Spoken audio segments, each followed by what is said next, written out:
सच्चिदात्मने सर्वान्तरात्मने श्रीमद् वेङ्कटेशाय मङ्गलम्।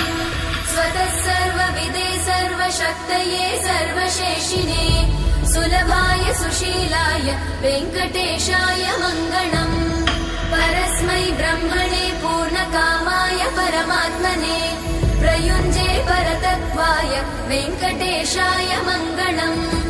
आकालतत्त्वमशान्तमात्मनामनुपश्यताम् अतृप्त्यमृतरूपाय वेङ्कटेशाय मङ्गलम्।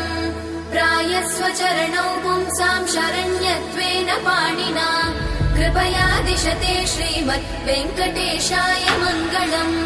दयामृततरङ्गिण्यास्तरङ्गैरिव शीतलै अपाङ्गैः सिञ्चते विश्वं वेङ्कटेशाय मङ्गलम्।